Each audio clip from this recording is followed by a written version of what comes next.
Gloire à Dieu, soyez bénis. Je suis très heureux encore ce soir de partager avec vous ce petit message, cette exhortation qui concerne la puissance de Dieu, la puissance du Saint-Esprit. Amen. La puissance du Saint-Esprit. Je voudrais qu'on partage afin que chacun sache comment agir, comment prier, comment prendre conscience que nous, les chrétiens, en nous, il y a une puissance. Amen. Il y a le Saint-Esprit, il y a aussi la puissance du Saint-Esprit. Il y a le Saint-Esprit et il y a sa puissance. Amen. Il y a le Saint-Esprit et il y a sa puissance. Donc, la Bible nous dit que nous n'avons pas à combattre contre la chair et le sang. Amen. Mais contre les principautés, contre les esprits méchants, contre les dominations, les puissances des ténèbres. C'est écrit dans Éphésiens 6, verset 12, qui dit que « Car nous n'avons pas à lutter contre la chair et le sang, mais contre les dominations, contre les autorités, contre les princes de ce monde, des ténèbres. Contre tous les esprits méchants qui sont dans les lieux célestes. » Amen. Contre ces esprits. Alors, nous voulons parler de la puissance du Saint-Esprit. La puissance du Saint-Esprit. Beaucoup de nos frères, beaucoup de nos sœurs négligent cela. Alors que ça ne doit pas être négligé. Voilà. Si nous avons à faire des combats, si nous avons à combattre des puissances des ténèbres, il va falloir que nous aussi nous ayons une puissance. Amen. Et la puissance que nous avons, ce n'est pas une puissance, une force qui vient de nous, de notre propre force, pas notre propre pouvoir, mais une puissance qui vient de Dieu. Nous savons que Dieu est esprit, et les puissances qui nous combattent, c'est un esprit, ce n'est pas physique. C'est pourquoi c'est écrit plus haut que nous n'avons pas à combattre la chair et le sang, mais les puissances, les dominations, les démons, les esprits méchants, voilà, les principautés, les forces des ténèbres. Et ça, c'est un esprit, ce n'est pas physique. Le combat n'est pas physique. Amen. Donc, nous avons besoin d'une puissance. Et Dieu, le Seigneur, nous le précise bien. Il nous le précise dans Acte 1, verset 8. Il dit, dans Acte 1, verset 8, il dit, mais vous recevrez une puissance. Amen. Le Saint-Esprit survenant sur vous, et vous serez mes témoins à Jérusalem, dans toute la Judée, dans la Samarie, jusqu'aux extrémités de la terre. Donc, le Seigneur dit qu'on va recevoir une puissance. Amen. Et effectivement, le jour de la Pentecôte, comme tout le monde le sait, ses fidèles, les gens qui ont marché avec lui, les apôtres et plus, même Marie était dedans, la mère de Jésus était dedans, toutes ces personnes-là ont reçu ce jour-là le baptême dans le Saint-Esprit. Donc, on nous explique que on va recevoir une puissance. Amen. Lorsque le Saint-Esprit va survenir sur nous, on dit, vous recevez une puissance, le Saint-Esprit survenant sur vous. Donc, si le Saint-Esprit ne survient pas sur toi, tu ne peux pas recevoir la puissance. Parce que la puissance se trouve dans le Saint-Esprit. La puissance se trouve avec le Saint-Esprit. Donc, il faut d'abord recevoir le Saint-Esprit et sa puissance. Donc, c'est de ça qu'il s'agit. C'est la puissance du Saint-Esprit. C'est-à-dire que le baptême dans le Saint-Esprit. Le baptême dans le Saint-Esprit. Lorsque tu reçois le baptême dans le Saint-Esprit, il y a d'autres personnes, lorsqu'ils sont baptisés, ils commencent à parler en langue, en d'autres langues. Ouais, c'est biblique. Il y a d'autres qui, lorsqu'ils sont baptisés, ils ne parlent pas en langue. Bon, ce n'est pas parce que tu ne peux pas parler en langue que le Saint-Esprit qui t'a reçu n'est pas valable, ou alors que c'est le faux Saint-Esprit. Non. Ce sont les manifestations qui accompagnent le baptême, mais pas pour tout le monde. Amen.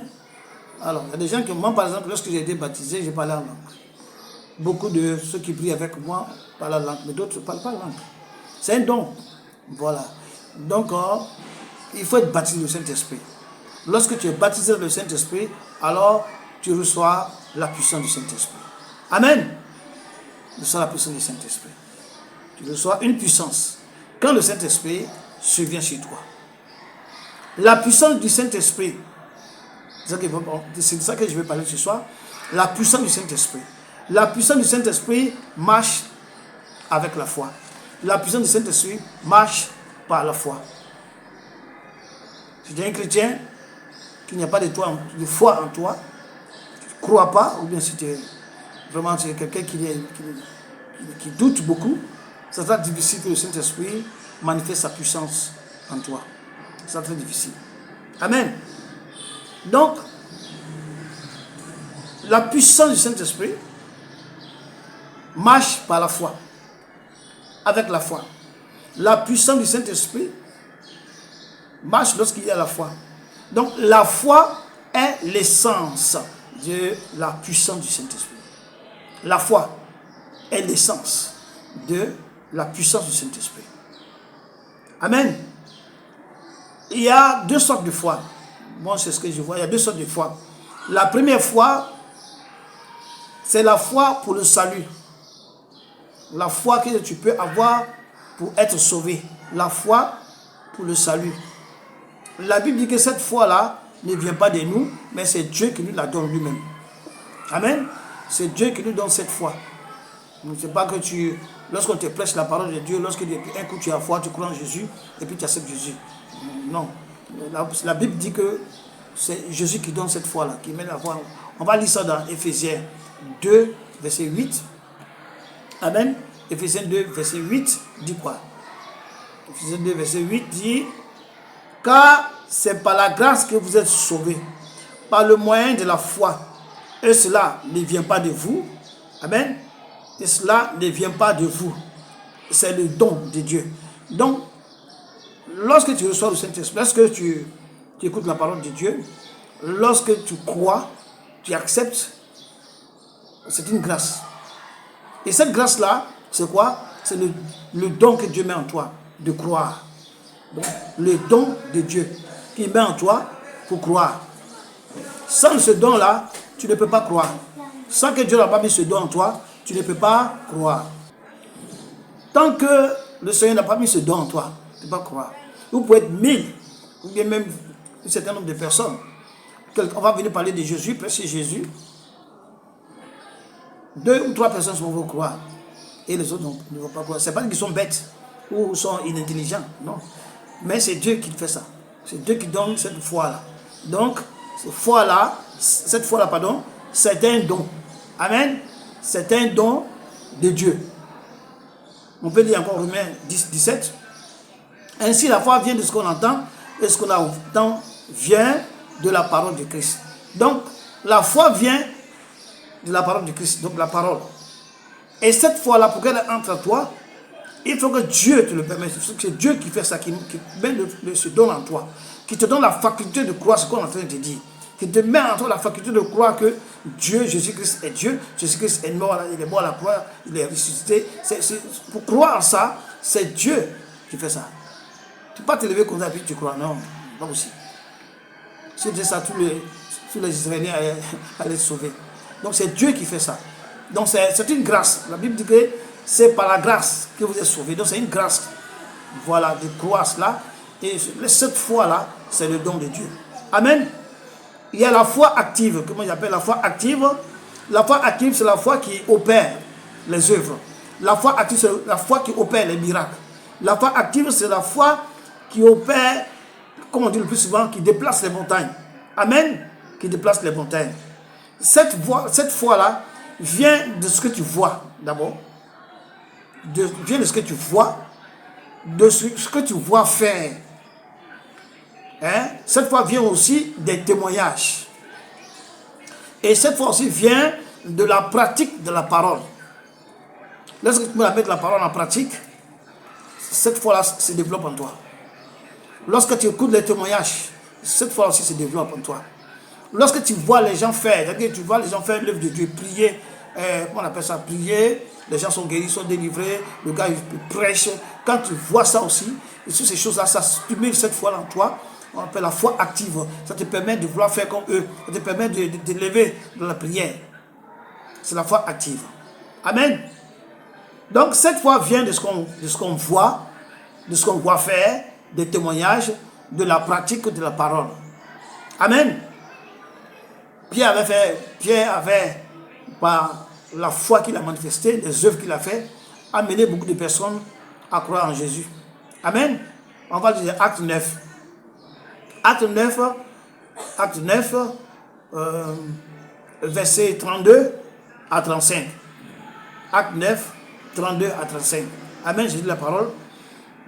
Comme Pierre visitait tous les saints, il descendit aussi vers ceux qui demeuraient à Lyde. Et il trouva un homme nommé Aîné, couché sur un lit depuis 8 ans et paralytique. Pierre lui dit, Aîné, Jésus-Christ te guérit, lève-toi et arrange ton lit. Et aussitôt il se leva. Amen. Aussitôt il se leva. Tous les habitants de Lyde et de Saron le virent. Il s'est converti au Seigneur. Amen. Donc, ce miracle que les gens ont vu, quelqu'un qui est malade depuis 8 ans, il est même paralytique. Et puis quelqu'un vient et te dit, lève-toi, au nom de Jésus, et la personne se lève. C'est un miracle. Et ce miracle a poussé beaucoup de personnes, on dit dans la Bible, a poussé beaucoup de personnes à croire. Et d'autres personnes qui sont chrétiens, en ce temps peut-être, vont essayer de prier aussi. Donc, la foi vient, cette foi active, la vie de ce qu'on voit. Amen. On va aller aussi, acte 9, 39 à 42. Hein? Acte 9, 39 à 42. Je lis la parole. Pierre se leva et partit avec ses hommes. Lorsqu'il fut arrivé, on le conduisit dans la chambre haute. Tous les veuves l'entourèrent en pleurant et lui montraient les tuniques et les vêtements que faisait Dorcas pendant qu'il était avec elle.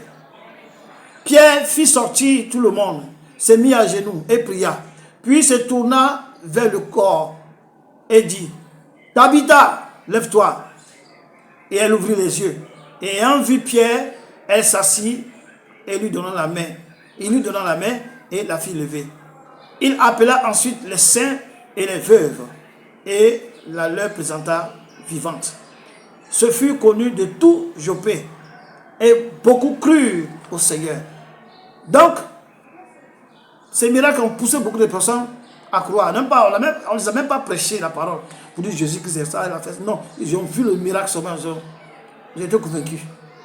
Et ils ont cru. Donc la foi vient aussi de ce qu'on voit, des actions. Amen. Donc, la foi c'est très important. Beaucoup de chrétiens ont le contraire de la foi. Et c'est ça qui fait que la puissance du Saint-Esprit ne se manifeste pas dans leur vie. Amen. Et le contraire de la foi, c'est le doute. Le contraire de la foi, c'est l'incrédulité. Amen. C'est le doute, c'est l'incrédulité. Le doute, c'est quoi? Le doute, c'est l'incertitude. Amen. Le doute, c'est l'incertitude de la véracité. C'est quelque chose qui est vrai. Mais tu n'es pas certain que c'est vrai. Donc, c'est l'incertitude de la véracité, de la conviction. Tu n'es pas certain, tu n'es pas sûr. Tu n'es pas sûr. Ça, c'est le doute. Amen. Et Jésus-Christ a parlé contre ça. Il a parlé contre ça. On va lire ça dans Matthieu 21, 21. Amen. Matthieu 21, 21. Jésus leur répondit, je vous le dis en vérité, si vous aviez de la foi et que vous ne doutiez point, non seulement vous ferez ce qui a été fait à ce figuier, mais quand vous diriez à cette montagne, ôte-toi de là et jette-toi dans la mer, et cela se fera. Donc Jésus-Christ a maudit le figuier. Il dit à partir d'aujourd'hui, tu n'as plus porté de fruits. Et le lendemain, lorsqu'ils sont revenus, de leur passage, ils ont vu que le figuier c'était sec. Donc foutu, c'était mort. Ils étaient étonnés. Il a dit, mais ça c'est rien. Si vous avez la foi, amen, si vous avez la foi, comme un grain de sénévé, si vous avez la foi que vous ne doutez pas dans votre cœur, donc le doute élimine le miracle. Le doute élimine l'œuvre de la puissance du Saint-Esprit. Le doute stoppe tout en toi. Donc il a dit que si vous ne doutez point, si vous avez de la foi, que vous ne doutez point, donc douter déjà, c'est même pas la peine de continuer à prier. Amen. Douter déjà, c'est pas la peine. Donc, si vous ne doutez point, vous verrez. Il a dit que ce que vous avez même dit à la montagne de se déplacer. La montagne ici, ce n'est pas une montagne. La montagne, ce sont les problèmes. La montagne, ce sont les attaques. La montagne, c'est les puissants des ténèbres qui t'attaquent. La montagne, c'est les difficultés. Tu vas parler à la montagne, tu vas parler aux difficultés, ils vont dégager de ta vie. Si tu as la foi. Amen. De ça qu'il s'agit. En deuxièmement, l'incrédulité. L'incrédulité, c'est le manque d'assurance et de foi. Le manque d'assurance et de foi. Tu crois que telle chose ou telle autre chose est vraie. En tant que chrétien, tu sais que ce qu'on te dit, c'est la vérité. C'est vrai. Tu lis la Bible, tout ça, tu sais que ça c'est vrai. Donc tu sais que telle ou telle chose est vraie, mais tu ne crois pas que cela puisse marcher avec toi. Quand on parle de Jésus, nous sommes dans la puissance du Saint-Esprit. Donc tu crois que les gens qui sont guéris, l'œuvre qui est faite, la puissance, les miracles qui se passent, tu crois en ça, tu sais que c'est vrai. Ce n'est pas l'homme qui fait ça, c'est Jésus qui fait ça. Mais l'incrédulité, c'est quoi? C'est que tu penses que toi, tu ne peux pas le faire. Tu crois que cela ne peut pas marcher avec toi. Et si tu penses comme ça, jamais ça va jamais marcher. Tu peux bien avoir le courage de prier, mais si tu penses que ça ne peut pas marcher avec toi, ça ne marchera pas. Amen. Et tu crois que le miracle que tu vois, c'est vrai, mais tu penses que quand c'est toi, ça ne va pas marcher. Quand il s'agit de toi, ça ne se fera pas. C'est à l'intérieur que tu te dis ça. Dis, ah, ça là, est-ce que ça, moi, il peut faire ça? Est-ce que ça là? Il n'y a pas question de je peux le faire. Si tu es né de nouveau, tu es baptisé dans le Saint-Esprit, tu as la puissance du Saint-Esprit. Il peut le faire. C'est pas une affaire de. C'est pas la magie. C'est la puissance qui vient en toi si tu reçois le Saint-Esprit. Donc, la puissance du Saint-Esprit qui se manifeste en toi. Amen. Mais si tu doutes, si tu es incrédule, c'est-à-dire que tu crois que c'est vrai, mais tu penses qu'avec toi ça ne va pas marcher. Jamais ça va marcher. Ah oui, jamais ça va marcher. C'est pas une affaire, jamais c'est pas une affaire de chrétien. Moi j'ai vu des gens qui ont dit je ne crois pas en Jésus, mais tu m'as dit de faire ça, si je fais ça, ça marche, je vais le faire. Si ça marche, et les personnes ont fait ça, ils ont cru, ils ont fait ça, et ça a marché. Donc, la foi active la puissance du Saint-Esprit. Donc, si tu penses qu'avec toi, ça ne va pas marcher, ça ne marchera pas. Si tu penses qu'avec toi, quand il s'agit de toi, ça ne va pas marcher, jamais ça va marcher. Donc, l'incrédulité aussi est un frein. C'est pas le plus souvent, quand Jésus avait les apôtres allaient prier pour l'enfant qui se roulait dans le feu, le lunatique, ils n'ont pas pu. Voilà. Et Jésus-Christ a dit, ils ont dit, mais pourquoi on n'a pas pu? Jésus-Christ a dit que c'est le démon là, il faut le jeûne. Pourquoi le jeûne? Ce n'est pas le jeûne qui va délivrer le démon, non. Ce n'est pas le jeûne qui va donner la force à Dieu, non. Quand tu fais le jeûne, ça te concerne toi-même. Le jeûne va supprimer ou diminuer, si tu veux, l'incrédulité en toi. Va te donner la force d'arrêter l'incrédulité. Parce que l'incrédulité, c'est un démon, hein. Un démon de l'incrédulité. Donc quand tu jeûnes fort, tu pries, tu te consacres à Dieu, ce démon est paralysé, ne peut rien faire. Alors, la foi qui est en toi est quintuplée, et quand tu pries, il y a le miracle. Voilà. Donc quand tu jeûnes, c'est pour toi, pas pour Jésus. C'est pour toi-même. Pas parce que Jésus, tu jeûnes, tu as donné la force à Jésus. Non. Tu jeûnes, puis Jésus va avoir pitié pour te regarder. Non. Le jeûne que tu fais, c'est pour te rapprocher de Dieu. Et le fait de te rapprocher de Dieu, ça va neutraliser les forces de l'incrédulité qui sont en toi, la faiblesse. Et lorsque tu vas prier, tu vas voir que ça va quintupler la foi en toi. Et lorsque tu vas prier, le miracle va se faire. Mais ce n'est pas parce que c'est pour mettre Jésus-Christ en marche. Non. Amen. Donc, on va lire Matthieu 17, 20. Matthieu 17, 20. Dit quoi? C'est à cause de votre incrédulité, leur dit Jésus. Je vous le dis en vérité, si vous aviez de la foi comme un grain de sénévé, un grain de moutarde, c'est ça, vous diriez à cette montagne, transporte-toi d'ici, là, et elle se transportera, rien ne vous sera quoi? Impossible. Rien ne vous sera impossible. C'est-à-dire que si tu as la foi, et la foi est agissante, elle est active en toi. La Bible dit, Jésus dit, que rien ne te sera impossible. Tu vas prier et puis ça va se passer. Tu pries net, ça se passe. La puissance se déclenche. Amen. C'est ça qu'il s'agit. Donc la foi est le carburant. La foi est l'essence de la puissance du Saint-Esprit. La foi, c'est le carburant. La foi, c'est l'essence de la puissance du Saint-Esprit. C'est ça qui fait marcher la puissance du Saint-Esprit. La foi fait marcher la puissance du Saint-Esprit. La foi, c'est l'essence, c'est le carburant qui déclenche le Saint-Esprit. Amen. La foi déclenche la puissance du Saint-Esprit. Quand le chrétien l'utilise dans l'œuvre, la puissance se manifeste. Donc si le chrétien utilise la foi dans l'œuvre qu'il fait, la puissance se manifeste. Tu vois le mec, il est tourné, il dit, j'ai prié ça. Mais on a prié, oui, il est tourné. Mais pourquoi? Il a utilisé la foi. Donc la foi fait quoi? Fait manifester la puissance du Saint-Esprit. Que ce soit dans la prière, que ce soit dans les délivrances, guérisons, l'imposition des mains, que ce soit dans les prêches et tout ça là, ça déclenche la puissance du Saint-Esprit. Là, tu prêches et puis les gens tombent. Tu prêches et puis les gens commencent à manifester. Tu me dis, mais qu'est-ce qui se passe? Oui, la puissance du Saint-Esprit qui est en toi. Parce que tu as foi en l'œuvre de Dieu, tu as foi au Seigneur, tu mets la foi en marche, alors la puissance se dégage de toi. Ça même que tu saches. Se dégage de toi. Amen. Donc, c'est de ça qu'il s'agit. La puissance, la foi, pardon, déclenche la puissance du Saint-Esprit. Quand le chrétien l'utilise dans l'œuvre, la puissance se manifeste. Amen. La puissance se manifeste. Donc, la foi est démontrée par les œuvres. Quand on sait que tu as la foi, on voit les œuvres en toi. La foi est démontrée par les œuvres. La foi est démontrée par les œuvres.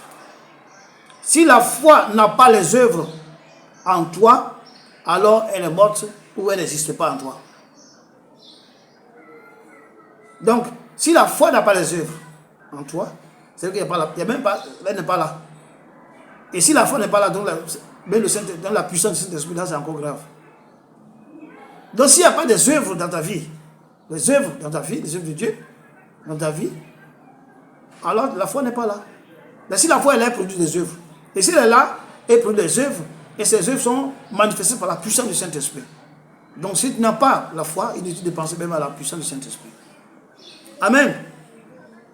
On va lire Jacques. Amen. Jacques 2, 17 à 18. Jacques 2, 17 à 18. Il en est ainsi de la foi. Si elle n'a pas les œuvres, elle est morte en elle-même.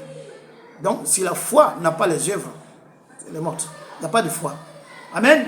Si la foi n'a pas les œuvres, il n'y a pas de foi.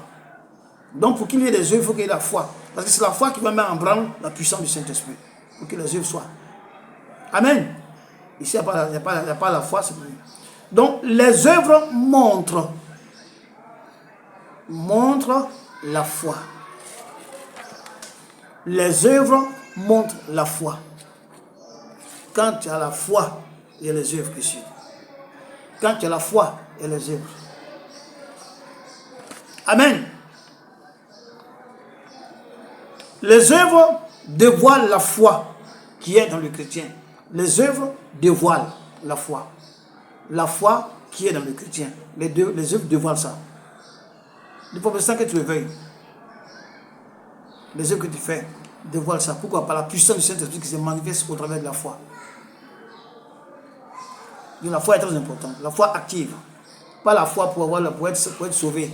La foi pour se sauver, ça c'est Dieu qui donne, c'est un don de Dieu. Mais la foi pour faire l'œuvre de Dieu, pour manifester la puissance, la gloire de Dieu, ça c'est autre chose. Amen. Donc, c'est ça qu'il s'agit. On va lire Jacques 2, verset 20. Il dit, veux-tu savoir, ô homme vain, que la foi sans les œuvres est inutile. La foi sans les œuvres est inutile. Donc si tu fais les œuvres, tu dois avoir la foi. Et lorsque tu as la foi, la puissance du Saint-Esprit se met en marche. Et on voit les œuvres en toi. Donc, c'est pourquoi Jésus-Christ a bien précisé dans Acte 1, 8, vous recevrez une puissance. Le Saint-Esprit survenant sur vous. Donc, il a mis l'accent d'abord sur la puissance. Il pouvait dire que vous allez avoir le Saint-Esprit, ensuite vous aurez la puissance. Donc, il a mis la puissance en premier lieu. Vous recevrez une puissance. Le Saint-Esprit survenant sur vous. Donc, c'est très important. C'est le Saint-Esprit et la puissance est là. Mais pour qu'elle marche, il te faut la foi. Si tu doutes, ce n'est pas la peine. Si tu es incrédule, ce n'est pas la peine. Amen. Donc, c'est de ça qu'il s'agit. Il a écrit dans Marc 16, 17, voici les miracles qui accompagneront ceux qui auront cru. Marc 16, 17. Voici les miracles qui accompagneront ceux qui auront cru. Amen. Donc, ceux qui auront la foi, voici les miracles qui vont les accompagner. Ceux qui vont croire, qui auront la foi, voici les miracles qui vont les accompagner. Amen. Donc, pour que les miracles t'accompagnent, il faut croire. Et pour que la puissance du Saint-Esprit se mette en branle, il faut avoir la foi. Il faut croire que ce que tu fais, ça va se réaliser. Amen. Donc, cette foi est très importante. Amen. Lorsque vous voyez au verset 18, il y a les œuvres qui accompagneront par la foi. Donc, ce n'est pas la foi que les œuvres accompagnent. Si ce n'est pas la foi, ce n'est pas la peine. Dans le nom de Jésus. Donc, les œuvres accompagnent ceux qui auront cru pour accomplir les miracles dans le nom de Jésus. Donc, ceux qui auront foi dans le nom de Jésus feront les miracles. C'est-à-dire que les miracles vont les accompagner. Et parce qu'ils ont la foi, la puissance du Saint-Esprit va agir dans leur vie. Amen. Donc, la puissance du Saint-Esprit est activée par la foi. La foi dans le nom de Jésus. Sans la foi, la puissance est inopérante. Sans la foi, la puissance est latente. La puissance agit en nous et par nous. Donc, elle agit en nous et nous posons les actes. Donc, la puissance en toi, lorsque tu crois, tu poses les actes et puis elle agit. Amen. Elle agit en nous lorsqu'on pose les actes et si on croit. Amen. On va lire Jacques, comment on appelle ça? Éphésiens 3, verset 20. Or, à celui qui peut faire par la puissance qui agit en nous, infiniment au-delà de tout ce que nous demandons ou pensons. Amen. Donc, c'est Dieu qui peut le faire par la puissance qui agit en nous. Et cette puissance, pour qu'elle se mette en branle, il faut que tu aies la foi. La foi active. C'est très important. Donc, il faut prier, chercher cela. Ce n'est pas que la foi active, Dieu te la donne comme ça, non. C'est toi-même, dans la méditation, dans la prière, dans le jeûne, et tu vas neutraliser, annuler tout ce qui est doute, tout ce qui est peur, tout ce qui est comment on appelle ça, le doute, la peur, l'incrédulité, tous ces esprits-là qui vont te manipuler lorsque tu vas lire, méditer la Bible, la méditer, lorsque tu vas prier, lorsque tu vas jeûner, tu vas combattre les forces du mal, tu vas voir qu'au bout de quelques temps, tu vois que le doute s'en va. Tu vois que l'incrédulité disparaît. Tu ne sais même pas, ça part. Et lorsque le doute part et l'incrédulité part, c'est fini. Tu ne doutes plus. Donc tout ce que tu dis, la foi se manifeste. Et la puissance du Saint-Esprit suit. Donc il faut chercher la puissance. Il y a des gens qui gênent pendant des jours. chercher la puissance, crier à Dieu pour que Dieu leur donne la puissance. Mais la puissance, c'est pas que Dieu, la puissance est déjà en toi, lorsque tu es baptisé dans le Saint-Esprit. Maintenant, c'est toi qui dois activer par la foi. Or, la foi ne peut pas manifester, ne peut pas se manifester si le doute est là, si l'incrédulité est là, si la paresse est là, et si toutes ces choses-là sont là. La foi ne peut pas se déclencher. Donc, c'est toi qui dois te prendre le corps, te lever dans les jeûnes, dans les prières, méditation, participer au culte, et on appelle ça les groupes, prier dans les groupes, les intercessions. Toutes ces choses, quand tu fais ça, ça va neutraliser en toi, ça va neutraliser l'incrédulité, ça va neutraliser le doute, ça va neutraliser la peur. Toutes ces choses vont quitter. Donc plus tu t'approches du Seigneur dans les prières et toutes ces choses dans les jeûnes, plus tu deviens spirituellement fort. Parce que tout ce qui t'affaiblit commence à disparaître. Amen. Commence à disparaître. Donc le nom de Jésus est une puissance. Et une puissance qui se déclenche quand on croit en ce nom-là. Si tu crois au nom de Jésus, tu crois au nom de Jésus dans la foi, tu crois. Ce n'est pas le nom de Jésus qui fait le miracle, c'est la foi dans le nom de Jésus. Ce n'est pas parce que tu cries Jésus, Jésus que Dieu va se... Non, non, non. Quand tu dis Jésus, il voit si ce que tu dis, est-ce que tu crois en ça? Donc c'est la foi dans le nom de Jésus qui opère. Voilà. C'est pas dire Jésus qu'on a le nom Jésus, J-E-A, non, non, Jésus, J-E, on appelle ça J-E-S-U, non, non, non. Mais la foi dans le nom de Jésus. C'est ça qui opère. Amen. C'est ça qui opère le miracle. Donc, la foi dans le nom de Jésus, c'est ce qui opère en nous les œuvres, les miracles, les prodiges, les merveilles, et en tant que chrétien en tout cas. Je ne sais pas les autres avec quoi ils ont leur puissance, mais en tant que chrétien, c'est la puissance du Saint-Esprit qui est en toi, qui marche avec la foi. Or, pour enlever le doute en toi, comme je l'ai dit tout à l'heure, pour enlever le doute, la peur, l'incrédulité, il faut prier, il faut jeûner, il faut méditer, il faut lire, il faut participer au culte. Quand il y a des veillées, il faut participer. Quand tu es dans l'action, dans le feu de l'action, les esprits, ils partent seuls. L'incrédulité s'en va. La paresse s'en va. Le doute s'en va. Un coup, tu vois que tu deviens comme un guerrier. La foi est là. Tu ne sais même pas comment tu as fait. Voilà, c'est ça. Amen. Il faut qu'on fasse ça. Mais tout cela n'est pas sans la justice et l'amour. Tout cela, ça ne marche pas sans la justice et l'amour. Donc, la justice et l'amour vont de pair avec les œuvres. Donc, quand toi tu veux prier, tu veux faire l'œuvre de Dieu, il faut qu'il y ait en toi l'amour. Il faut que tu aimes non seulement le Seigneur, mais tu aimes aussi ton prochain. Tu aimes ton prochain. Parce que pour prier pour quelqu'un, pour intercéder pour quelqu'un, pour même aller à l'église pour prêcher, il faut que tu aimes l'œuvre de Dieu, que tu aimes les frères et sœurs. Donc, ça marche dans la justice et dans l'amour. Amen. Les œuvres marchent dans la justice et l'amour. Les œuvres marchent dans l'amour avec la justice. Donc ça marche avec l'amour et dans l'amour. Ça marche avec la justice et dans la justice. Amen. Il faut observer la loi de Dieu, qui est l'amour. Vraiment, ça c'est très important. Si tu n'as pas l'amour de ton prochain, ce n'est même pas la peine de chercher à prier pour quelqu'un. Ça marche dans l'amour. La justice, c'est-à-dire que tu quittes l'injustice, l'iniquité, mais tu es dans la justice. Tu marches dans la justice. Tu marches dans l'amour.